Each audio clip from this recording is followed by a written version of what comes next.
In fairness kay Bam Aquino, tatak na tatak sa kanya ang free college tuition law. Kaya naman love na love siya ng kabataan. Pero alam ninyo ba, may backstory pala kung paano naging batas ang free tuition law.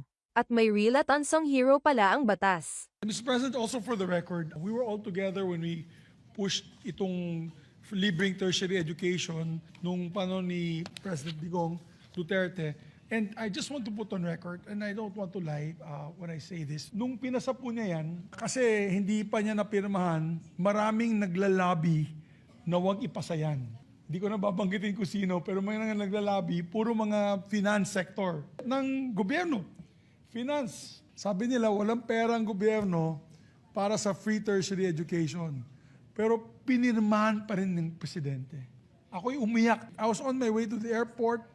I was in a van in Cebu. And when I heard that he signed it, sumigaw din po ako and napaiyak po ako dahil I said, wow, this is a landmark measure for the presidency of then President Digong Duterte. Napaiyak po ako sa tuwa.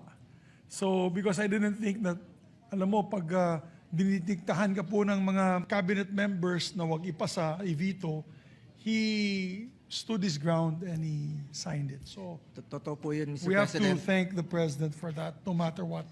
Senator Migs, maraming salamat. Pinaglaban mo rin po ito nung panahon ni dating Pangulong Duterte. Totoo po yun, muntik na talagang na-veto yun.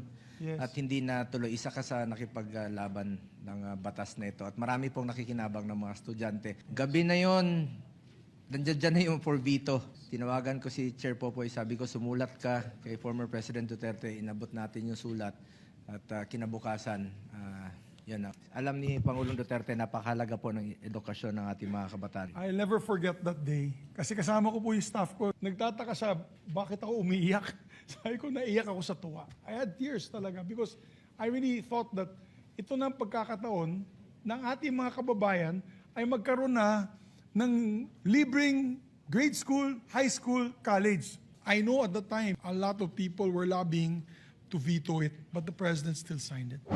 Now you know.